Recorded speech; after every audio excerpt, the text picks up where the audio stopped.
Bienvenue sur Le Fil, le podcast des formateurs indépendants libérés. Je suis Céline Pinto, mentor business des formateurs indépendants qui veulent vendre leur propre formation depuis 2020. Et à travers ce podcast, je te livre les meilleures stratégies pour développer ton activité en vendant tes propres formations. Chaque vendredi, je te propose à travers ce podcast de poser un autre regard sur ton activité de formation. Je te propose de laisser ta casquette de formateur au placard et de coiffer ta couronne d'entrepreneur sur ta tête. Sur Le Fil, on va s'intéresser au business de la formation, on va parler de marketing, de communication, de vente, mais aussi d'andragogie et bien sûr de Calliope. À travers ce podcast, tu vas découvrir comment te construire une activité de formation qui te ressemble et qui coche tes 3V, ta vie, ta vision, tes valeurs. On va aussi partir un peu plus haut dans les méandres de ta puissance personnelle et de ton état d'esprit parce que je crois que toutes les stratégies fonctionnent beaucoup mieux quand ton esprit est plus fort. Alors si tu es prêt à devenir un formateur indépendant libéré, on démarre tout de suite avec l'épisode du jour. J'espère que tu vas bien, je te souhaite la bienvenue dans ce nouvel épisode de podcast.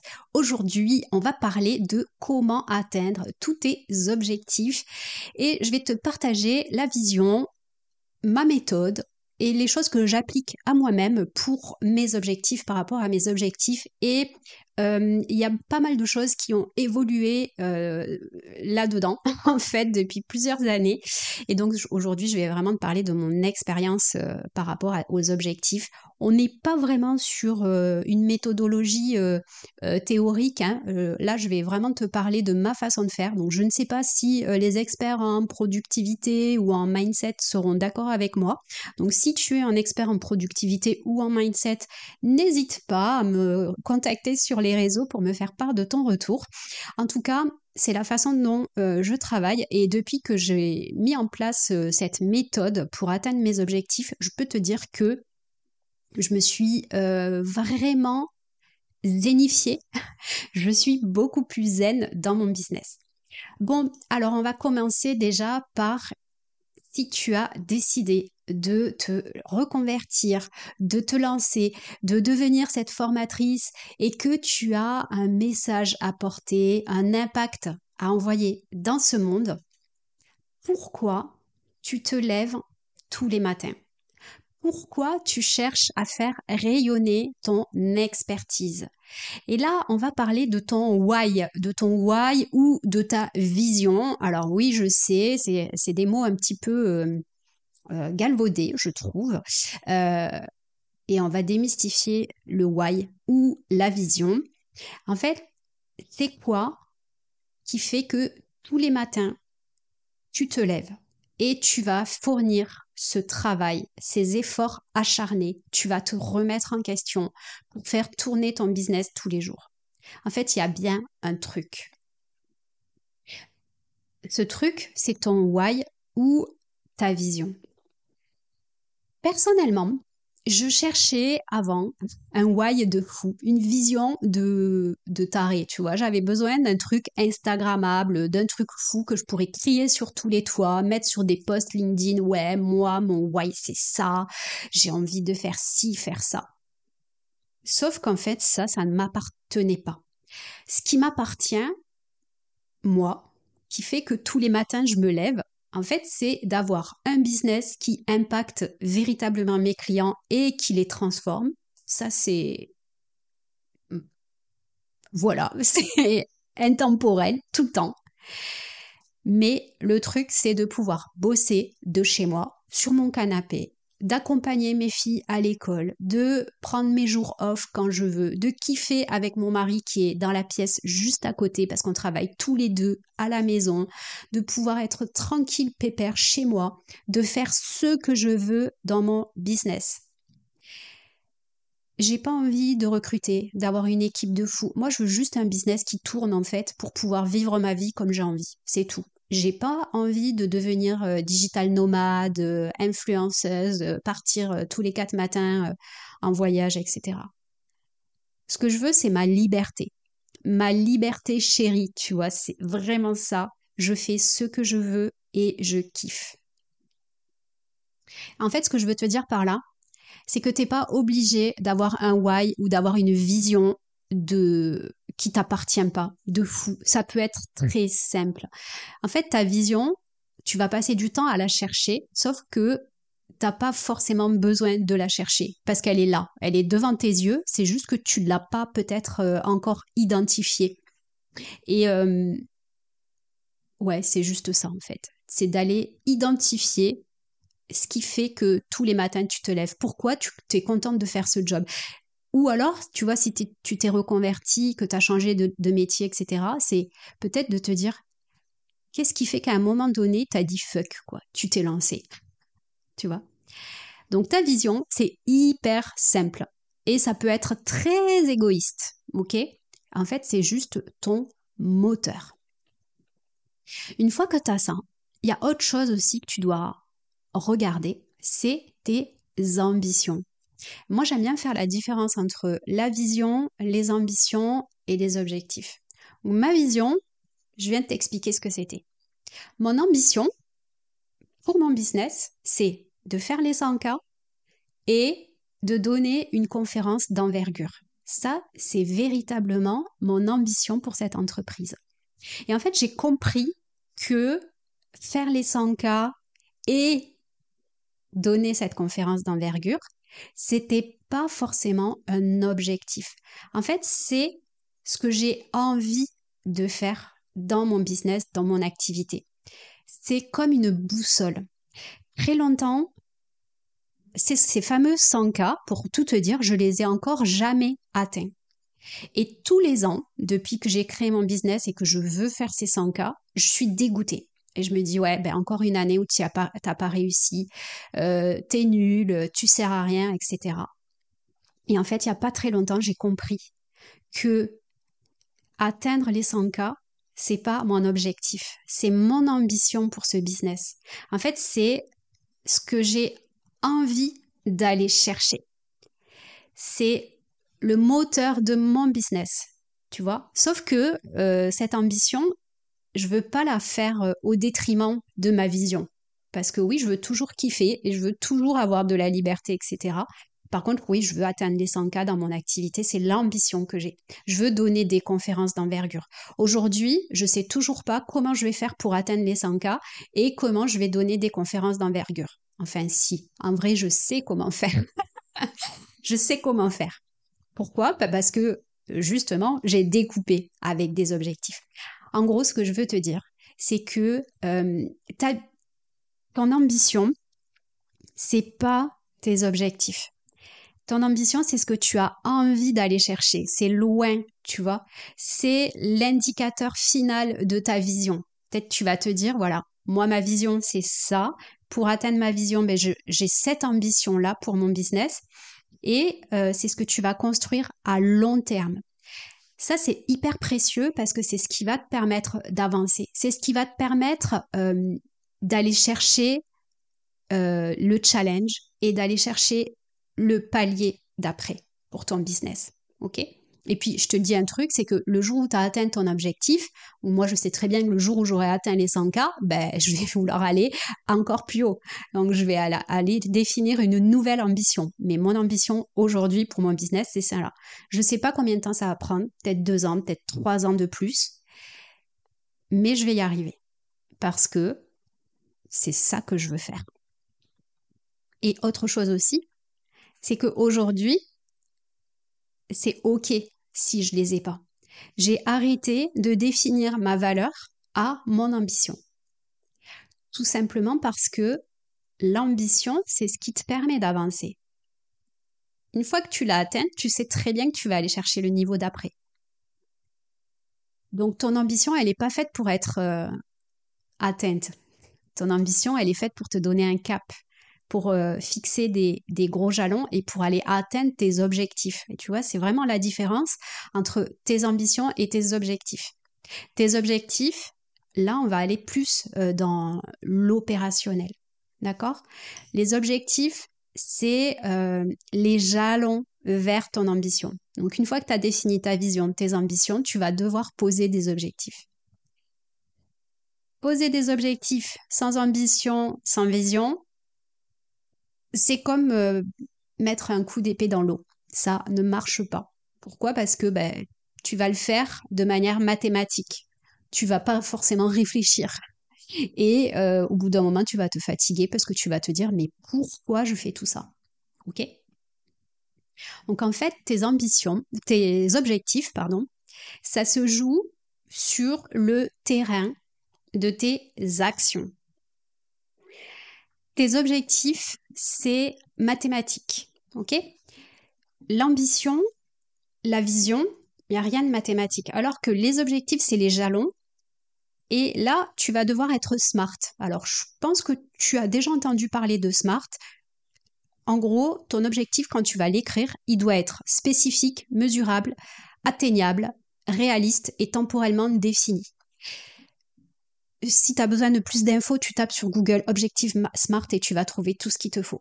Et ça, tes objectifs, tu vas les fixer sur 3 niveaux. Long terme, moyen terme, court terme. En fait, tu vas découper en jalons tes objectifs. Je t'explique. Si tu veux monter au sommet de l'Everest, il vaudra mieux que tu te fixes comme objectif un camp de base après l'autre, plutôt que de regarder à aller chercher le sommet tout de suite. Parce que déjà, franchir un premier camp de base, c'est déjà un exploit à lui tout seul. Ok?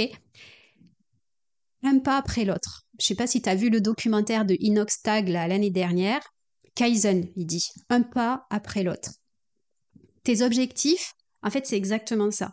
C'est quels sont les prochains pas que tu vas devoir faire pour atteindre ton objectif à long terme. Donc, en fait, tu vas d'abord définir tes objectifs à long terme. Donc, ça peut être, par exemple, dans 3 ans, je veux atteindre tel objectif. Généralement, c'est ton ambition, tu vois, parce qu'une ambition à 3 ans, c'est bien. Après, à moyen terme, qu'est-ce que je vais faire? Année 1, année 2, année 3. Et après, court terme, qu'est-ce que je vais faire ce trimestre, le trimestre prochain, etc., pour atteindre l'objectif que je me suis fixé cette année. Ok? Donc en fait, on va découper les objectifs pour que tu puisses les atteindre, pour que la montagne elle soit moins haute à grimper. Ok? Alors, moi, je vais t'expliquer ma méthode pour atteindre mes objectifs. Déjà, ce que je fais, c'est que je fais ça 2 fois par an. Je vais me poser sur mes objectifs. Donc, généralement, je le fais en décembre pour me fixer le cap de l'année qui suit et en juin pour me préparer la rentrée. Donc, ce que je vais faire, c'est que je vais me dire, dans 6 mois, dans 1 an, qu'est-ce que je veux atteindre? Dans 3 ans, qu'est-ce que je veux atteindre? Et après, je vais découper, je vais planifier, je vais mettre des chiffres. Et ça va me permettre aussi de travailler sur un seul projet à la fois. Moi, je suis toute seule. Je veux un business minimaliste, d'accord? Donc, j'ai une grande ambition, mais j'ai pas du tout l'ambition de recruter une équipe, etc. Ça, c'est pas dans ma vision. Donc, j'y vais mollo, tranquillou, avec mes capacités, c'est-à-dire je travaille 35 heures ou 30 heures par semaine et je peux pas faire plus. Voilà, c'est comme ça. Donc, ce que je fais, c'est un projet à la fois. Et donc, je vais planifier. Je vais dire, tel projet, je vais le faire à telle date, tel autre projet à telle date, etc. Donc, un projet, pour moi, ça va être quoi? Organiser une masterclass de vente, créer un nouveau lead magnet, lancer un podcast, mettre à jour le programme Bing ou créer une nouvelle offre. Tu vois, ça, c'est le type de projet que je vais mettre en place. Et donc, je vais en fixer un par trimestre, un gros projet par trimestre. Et après, à chaque projet, je vais me fixer une deadline. Ça, c'est très important. Et je vais me dire, le podcast, je vais lancer mon podcast à telle date ou je vais lancer ma masterclass à telle date. Et je ne déroge pas à la date. En fait, pour moi, c'est un non négociable parce que quand tu crées ton entreprise, tu es ton propre patron. Ok? Ça veut dire que peu importe si tu l'as fait ta masterclass ou pas, il y a personne qui va t'engueuler en fait. Le truc, c'est que il faut bien que tu aies un outil de motivation. Il faut bien qu'à un moment donné, tu te dises, là, j'ai pas le choix, j'y vais. Et moi, je me dis souvent, mais je me fixe une date et c'est comme si c'était mon boss qui me l'avait imposé, quoi, qui m'avait dit, bon, Céline, la masterclass, elle doit sortir tel jour, là, il n'y a pas le choix, c'est le meilleur moment, donc tu te sors les doigts et tu y vas. Tu vois? Et donc, en fait, je vais me fixer un projet sur 3 mois. Donc généralement, je vais faire 4 gros projets dans l'année, tu vois, ou je vais organiser plusieurs masterclass. Moi maintenant, j'ai l'habitude d'organiser des masterclass, donc toute la masterclass avec les mails, etc. Je sais qu'en 2 jours de travail, je peux tout préparer. Donc ça va. Cet été, j'ai plusieurs projets qui sont prévus, tu vois, parce que je sais que ça va être une période un petit peu calme, donc j'ai plusieurs projets qui sont prévus. Ok? Donc pas le choix. Tout ça, je le fais 2 fois par an. Donc je prends des notes, j'écris, je m'engage, je planifie. Ok, c'est super. Et une fois que j'ai fait ça, en fait, moi ce que je fais, c'est que je prends tout ça et je ferme. Je m'en occupe plus. J'ai un cap, j'ai un plan d'action. Je sais ce que j'ai à faire. Mais une fois que tout ça c'est planifié, je ferme mon document et je lâche. Parce qu'en fait, il y a un truc très important qu'il faut comprendre, c'est que t'as beau planifier tes projets, tu ne contrôles jamais le résultat. Donc, par exemple, on va parler de masterclass. Tu décides que tu veux 100 inscrits pour ta masterclass et faire 5 ventes. Ok. Le truc, c'est que tu n'as aucun contrôle sur le nombre d'inscrits et sur les ventes que tu vas faire. Ça, c'est complètement aléatoire. Tu as beau l'écrire sur un document, ça ne veut pas dire que tu vas l'atteindre. Et en fait, c'est pas parce que tu as 70 personnes à ta masterclass au lieu de 100 que tu n'as pas atteint ton objectif. Parce que déjà, tu as sorti ta masterclass et tu t'es focusé sur ce que tu contrôles vraiment, c'est-à-dire tes actions. En fait, moi, je me dis, je vais sortir une masterclass à telle date. J'espère que je vais faire X ventes et avoir X inscrits. Mais le plus important pour moi, c'est de mettre l'accent sur les actions que j'aurais fait pour atteindre l'objectif. Parce que je sais très bien que c'est aléatoire mes résultats. Je ne les contrôle pas, j'ai pas de boule de cristal, j'en sais rien. Par contre, ce que je peux contrôler, c'est ce que je fais pour y arriver. Est-ce que j'ai fait du mieux que je pouvais? Est-ce que chaque jour, j'ai donné tout ce que je pouvais pour atteindre l'objectif? Et en fait, j'ai arrêté de me focuser sur le résultat pour vraiment me focus sur les moyens que j'ai mis en place pour atteindre le résultat. Je m'attache chaque jour à faire ce que je peux, à donner tout ce qui est nécessaire pour avoir le meilleur résultat possible. En fait, ma mission, c'est pas d'atteindre l'objectif, c'est de passer à l'action avec le plus de puissance possible. Est-ce que j'ai fait ce qu'il fallait? Est-ce que j'ai vraiment tout donné? Et ça change tout parce que au lieu de te prendre la tête et de te mettre la pression sur le résultat final que tu ne contrôles pas, je me concentre sur les moyens que j'ai mis en œuvre. Je ne sais pas si tu connais le stoïcisme, mais le stoïcisme, il dit vraiment ça. En fait, il y a des choses dans la vie que tu ne contrôles pas. La seule chose dont tu as le contrôle, c'est toi. C'est tes pensées, c'est tes actions, c'est tout. C'est tes pensées et tes actions. On va dire ça comme ça. Le reste, tu le contrôles pas. Donc, si tu te focuses sur les moyens que tu as mis en œuvre et que tu as fait de ton mieux, tu vas voir que tu seras fier de toi. Tu seras content. Même si tu n'as pas atteint les 100 inscrits et les 5 ventes de ta masterclass. Tu vois? Ça, c'est pas grave parce que ça, tu peux pas le contrôler. Donc, oui, il faut planifier, il faut définir les différents jalons, des projets, etc. pour savoir ce que tu dois faire et ce que tu as à faire chaque jour. Et après, tu laisses tomber les résultats. Tu lâches prise là-dessus parce que c'est pas parce que tu as atteint 70 personnes à ta masterclass au lieu de 100 que tu as moins de valeur, que tu vaux rien. Parce que c'est faux. Tu n'es pas tes résultats. Tu peux pas les contrôler de toute façon. Et donc, le but, c'est d'être fier de toi. Tous les jours, tu es fier de toi parce que tu as fait ce que tu devais faire. Tu as fait du mieux que tu pouvais. Donc, les stoïciens, les Toltecs, tu vois, on est vraiment là-dedans. Donc pour faire un petit résumé de cet épisode, d'abord tu vas fixer ta vision. Ta vision, elle t'appartient, elle est un peu égoïste. C'est toi, qu'est-ce que tu veux, pourquoi tu te lèves tous les matins. Si tu te lèves tous les matins, c'est pas forcément pour avoir un business florissant, enfin j'en sais rien en fait. C'est à toi de voir. Après, quelle est ton ambition pour ton business? Ton ambition, c'est pas obligé de l'atteindre. C'est quelque chose qui te donne envie aussi, qui te dit bon, je vais faire ça, je vais y arriver. Et puis après, quand tu as fixé tout ça, tu vas pouvoir mettre des jalons.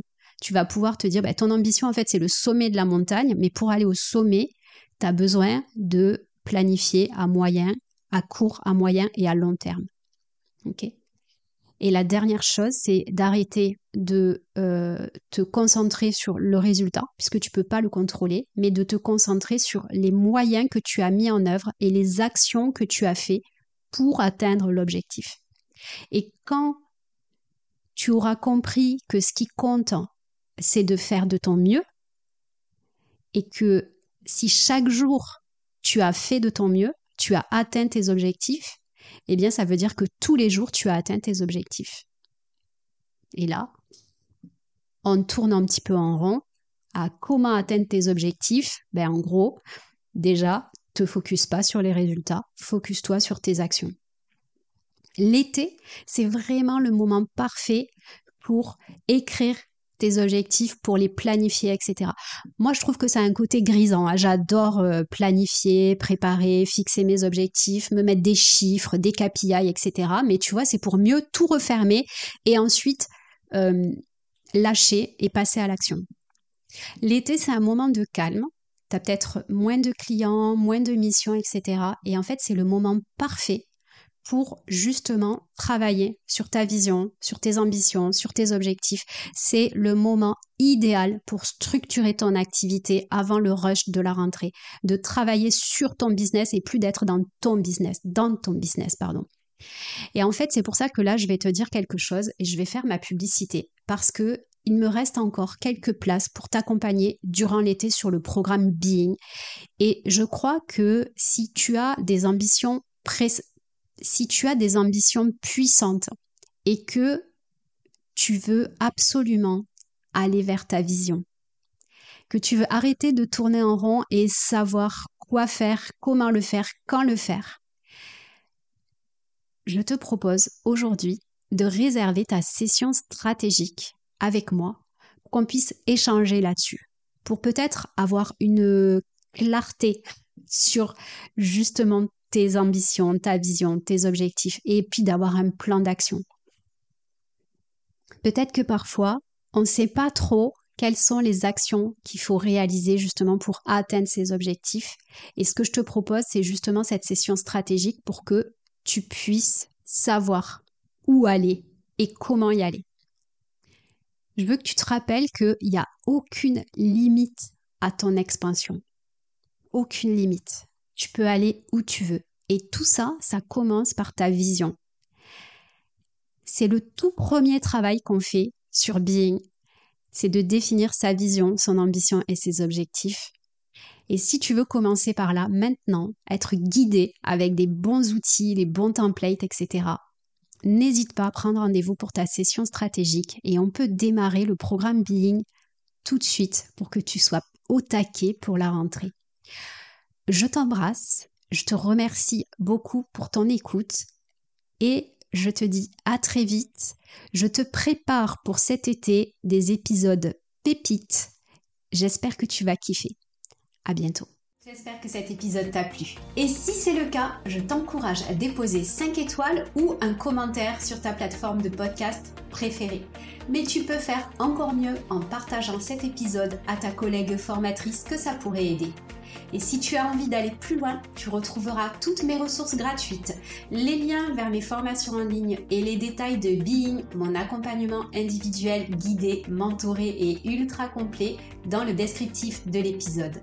Sinon, tu peux me retrouver tous les jours sur LinkedIn et m'envoyer un message privé parce que j'aime infiniment recevoir vos messages et papoter avec vous.